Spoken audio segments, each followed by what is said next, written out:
Hello and welcome to the show. This week's FailRace versus the community was A-class cars running drag tyres, so tyre wear is going to be a very important factor. Our first race went to Laguna Seca. There was a little bit of bumping through turn one. A couple of cars outbraked themselves into the first corner. A BMW slightly conked the side of a Honda, but on the most part, people made it through. There wasn't a huge collision. I went for a Maserati Tipo Birdcage, much along the lines of the car I had last time, the Alpha GTA, when we did drag tyres. All about lightness, get as little weight as possible and try and save the tyres, and the Maserati was very good at that. 3 wide into this particular corner with me stuck in the middle.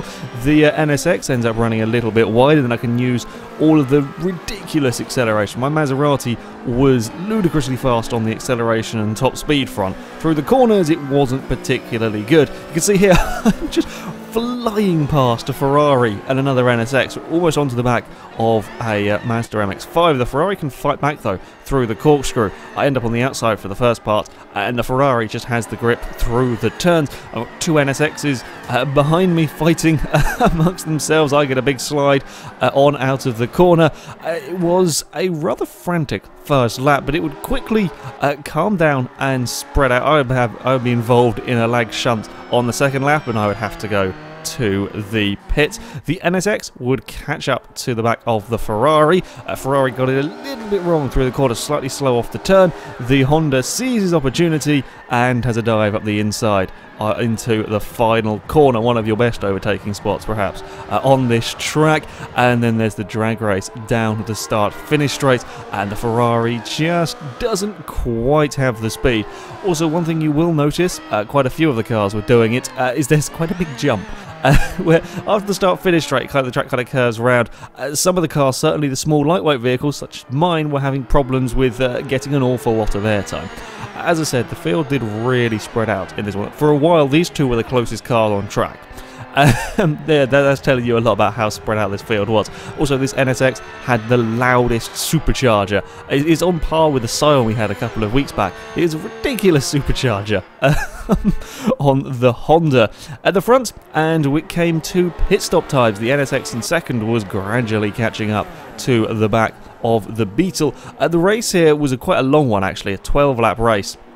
And not many cars, I don't think any, even my Maserati that is very good on tyres, couldn't have done at 12. It would have been right on the limit of doing it with my Maserati. Nothing else was going to make 12 laps here, so you were going to have to pit. A few cars like me pitted early with damage, and then we'd have to fight at the end of the race with fairly worn tyres. A lot of the cars, these leaders, were some of the earlier cars in. They pitted around the halfway stage, lap 6 or 7, to get some new tyres on the car. It means that come the end of the race, you're still going to have fairly worn tyres, but you shouldn't sort of completely and utterly run out of tyres. And after the pit stops, the NSX was closer and was gaining lap after lap on the Beetle, and was putting the Beetle under increasing pressure. The Beetle, a much quicker car, accelerating, quicker straight line speed, but not as good through the corners as the Honda. And sure enough, the Beetle end up just making a little mistake coming into the corkscrew, ran a bit wide. Trying to get on the power of the Beetle is a little bit leery, and the NSX can simply go around the outside, and that was about the extent of the overtaking for most of the race. As we headed up towards the final lap, this is probably the best battle in the entire field for the entire race between these two. This is over 10th place, I think, between a Ford GT and a Ferrari 355. The Ford doesn't really have the straight line speed here. The Ford starts off in A-class. I think it's a fairly low A-class, but still you don't have a huge amount of room for upgrades with a Ford GT, and it was struggling with the straight line speed. However, it did have fairly good handling. It goes around the outside of the first corner, trying to get to the inside for the next turn. It's a tough maneuver to do that, but the Ford keeps his car there. There's a small bump on the Ferrari, but the GT managed to make up the position. Is a little bit sort of a tight line into this next turn. The Ferrari, though, tries to kind of do a cutback on the exit, but doesn't quite have the grip. He does have the acceleration, and up towards the next corner, the Ferrari tries his best to get to the inside, but can't quite match the grip of the GT. And again, out of the turn, the Ferraris trying to use that acceleration can pull up alongside, but this is a tough corner to go too wide through. It's not a turn you really want to go too wide through. There's a Lotus 211 off on the dirt of someone who would run out of tyres. Yeah, trying to go too wide through that turn is not a great idea, and the Ferrari is just a little slow off the corkscrew, and that now puts him a little bit too far back to really do too much about the GT. And you can see the GT can just make up the speed through the corners, even with both of them doing a little bit of rallycross, and then there's the Lotus with no tyres. At the front, and it would be the NSX that would go on to take victory. The Beetle, I think, would have get tangled up with a back marker and end up dropping back, so it's not even within camera shot. The NSX would take first, Beetle in second. The Ferrari 360 Challenge would end up in third after another NSX had a crash with a back marker, and I would finish fourth after making a rather early pit stop. Our second race, we would go to the Indianapolis race circuit, a track that I was looking forward to with my Maserati because of all of the long straights. Although the acceleration and straight line speed of the Maserati was not, it wasn't sort of overpowering. None of the cars here, there are a few cars that are very quick in a straight line. Even though you often think of Indianapolis as a very much a straight line speed circuit, it's not quite the case. The F2000 car just got into the back of the KTM X-Bow. It just took a tiny little knock at them sort of speeds to unsettle, but don't forget about that F2000 car. On this first lap, though, things got a little bit hectic.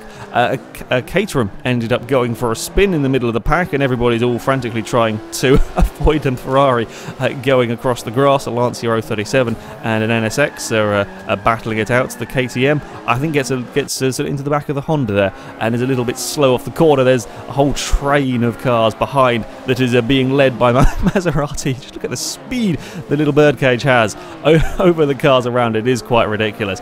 The NSX trying to find a way past the Lancia. Indianapolis can be a little bit of a faff to overtake around. Your main overtaking spot is into turn 1. It's a dodgy braking zone there. You don't really see the corner, you don't really see where you're aiming for, and this final part of the track is quite sort of fiddly, quite twisty, not really that good for overtaking. Now, the reason why I say that this track, just because having a high-speed car here is not necessarily a huge advantage, is because of this corner. On drag tyres, your cars get an awful lot of understeer, so vehicles like my Maserati, you are having to lift quite considerably through that turn.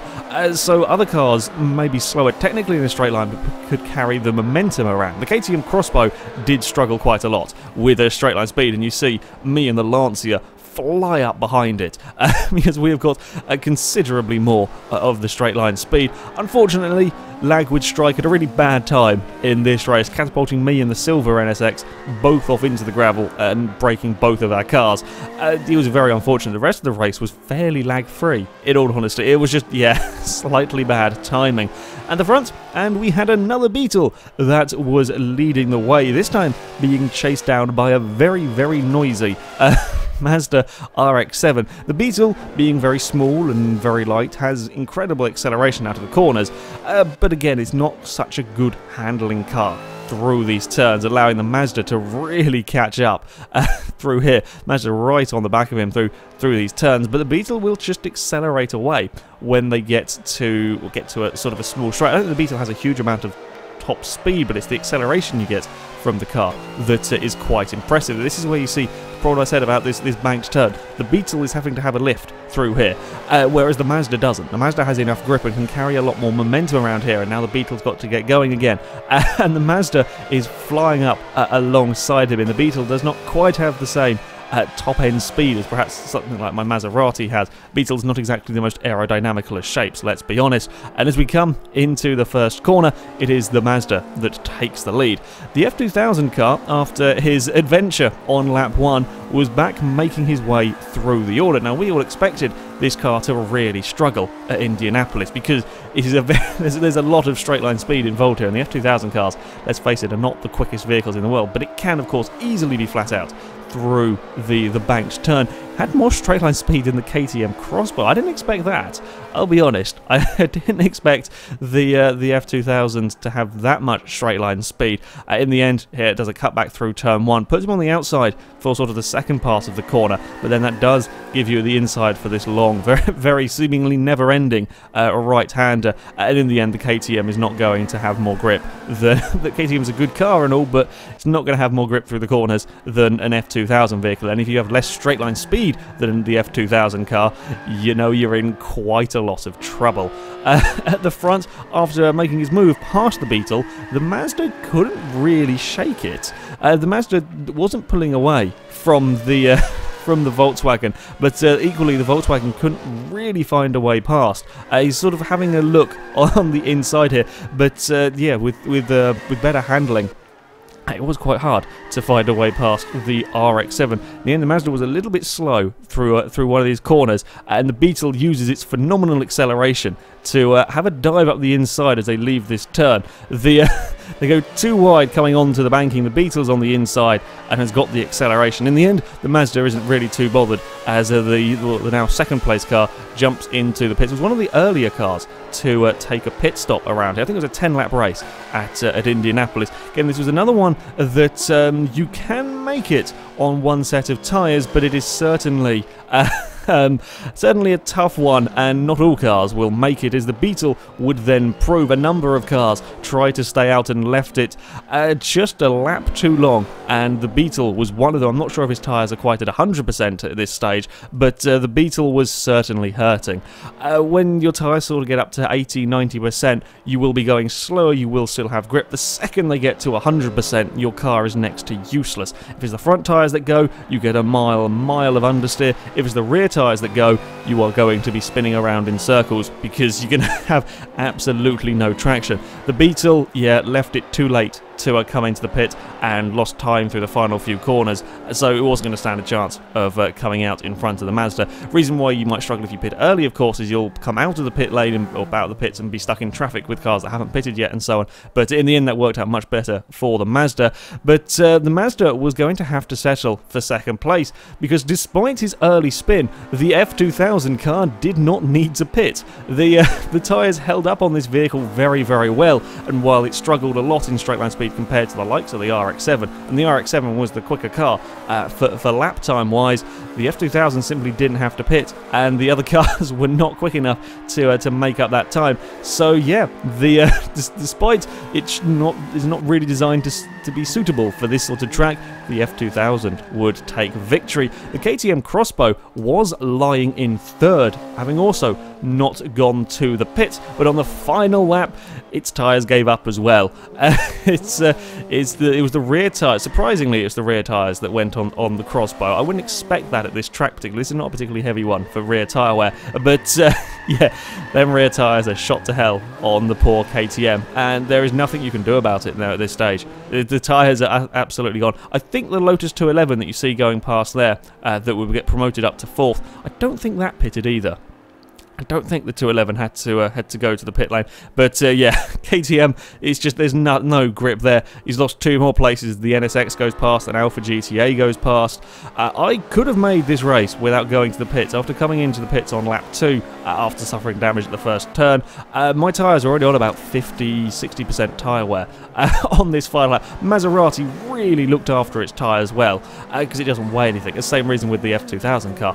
Very, very lightweight vehicle, gets away with less tyre wear, it seems, on here. I was battling over what was 8th place at this moment in time with a Shelby Daytona and a Lancia 037. I see my opportunity again taking this, get up the inside as we run towards the banking. We see the KTM there dropping even further back. This promotes this to be the 7th place battle. I'm on the inside. I thought I was on the inside. The Delta, not the Delta, sorry. The Daytona swaps to try to get to the inside. We're both slow off the banking. The Lancia tries to outrun the Shelby, can't quite do it.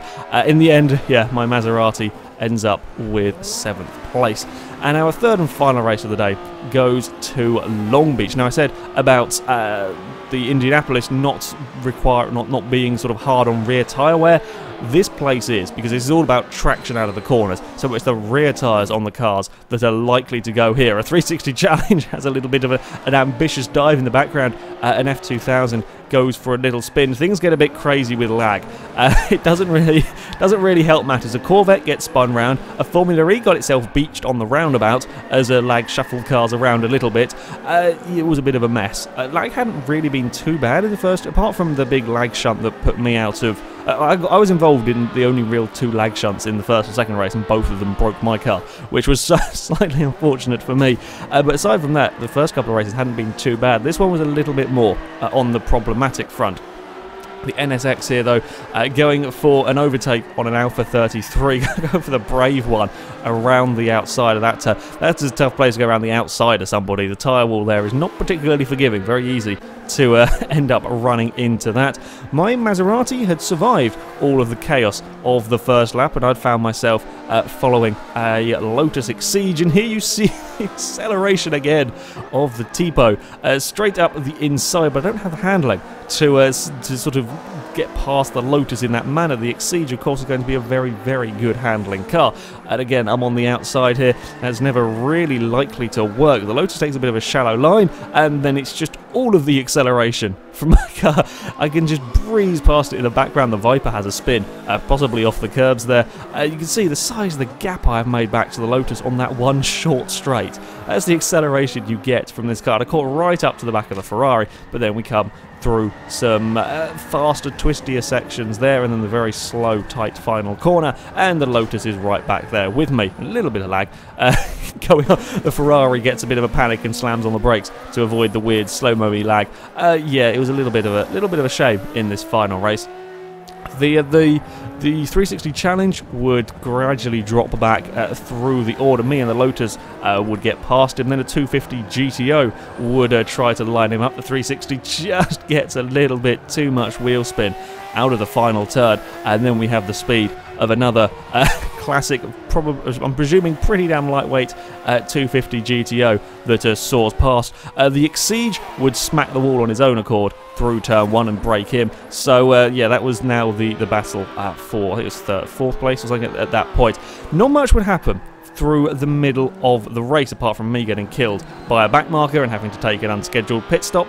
The leaders all were trying to make it without going to the pits. Again, my Maserati could have made this race without pitting had I not suffered damage, quite heavy damage. The leader, the NSX, tyres went halfway around the final lap, and although he had a huge lead, it's the rear tyres that are gone. And once the rear tyres are gone, you have got absolutely no traction. You may as well be driving with the rear wheels on ice. There's just nothing, there's absolutely no grip, and you can see the NSX here is really struggling. The 250 GTO then inherits the lead, but his tyres weren't much better, although it wasn't the rear ones gone on the Ferrari, it was the front ones, and then promptly has no brakes into this next big braking zone. The car in third at this stage was a Formula E that, despite getting stuck on the roundabout in the first lap, had made it to third and was also not needing to pit.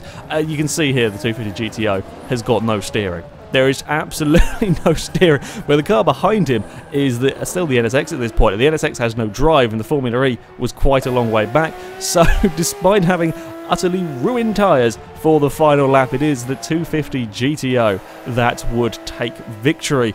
Yeah, I was a little annoyed on this one because my Maserati was looking good for the win until I got clonked off by a backmarker. The NSX, though, still had a fair bit of the lap to go and was really struggling. You can see my Maserati here, despite having to take a pit stop, now completely brand new tyres. I was in fourth. The NSX just could not get any drive, and the Maserati was okay, so I managed to swoop my way onto the podium just on the line, dropping the NSX back.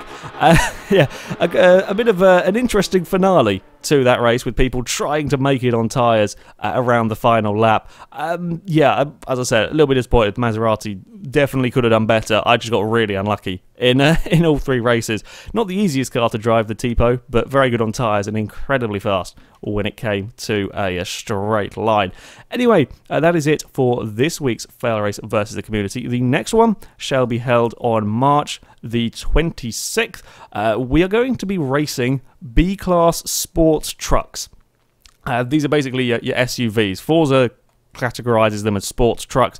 So yeah, if you go under in the online lobby settings or whatever, there's a body type you can set. It'll be set to sport trucks, which means cars BMW X5, Shelby Raptor, Transits, GMC Cyclone, Vandura, Hummer. I'm not sure Hummer's going to be particularly competitive in B class.